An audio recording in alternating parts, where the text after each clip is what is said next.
It comes from Asmodee. It is called Four Gods, with the number 4. And Cthulhu is not one of them. Oh, so Sandy Peterson is not attached to this. That's right. So this is from Asmodee, and the same designer as Archipelago, which we haven't tried yet, but by all accounts looks pretty good and has great feedback on it. I mean, we've heard great things about it. And to run down the game for you, it's 2 to 4 players. Everybody picks a god. I'm shocked. I know, right? It's only 2 players. It's a fantasy game.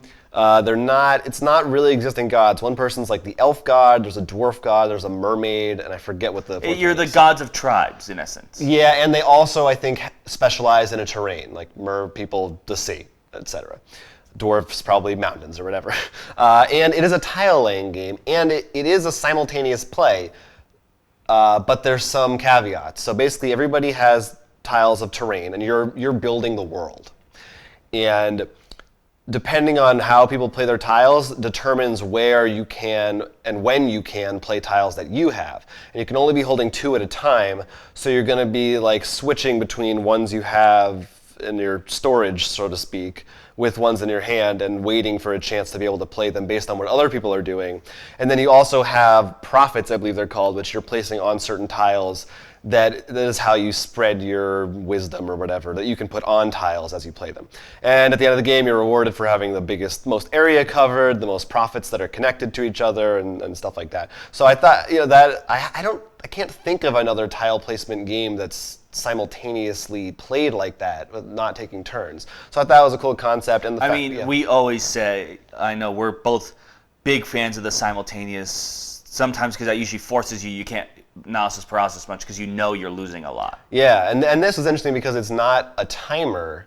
It's determined by your opponents. Right. So it's sort of a self-governed. No, and I definitely like the idea of what you've told me.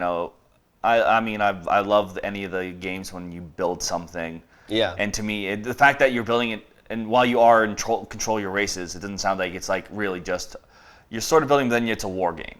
It doesn't sound like that, which I like that a lot. Like, it's not that was one of the things I really love when thinking back of Civ 5 is actually not playing the war as much as like the playing on the like trade routes, like the religions, things like that. I think is very interesting. So this sounds really cool. Didn't you wasn't one of your Kickstarters a couple weeks ago something about building the world? Because I remember I compared it to Hitchhiker's Guide. Yes, and So there was like one. that. I don't know if we talked about on this or not. I can't remember. Called Planetarium, which just ended. I think we did. I think so. Because I enjoyed that one. Go back and check. And that one's cool. Actually building more like a solar system and stuff too. So I do love that kind of. Getting to see at the end, here's our world we built together. Now this would sound like could be an interesting sort of a back and forth legacy game.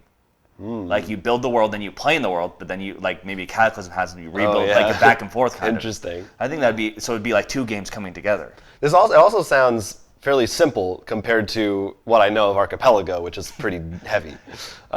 So anyway, we will get a chance to find out what it's like at Gen Con this year. Sweet. Retail later in the year. I don't think it will be for sale there yet, but maybe we'll find out.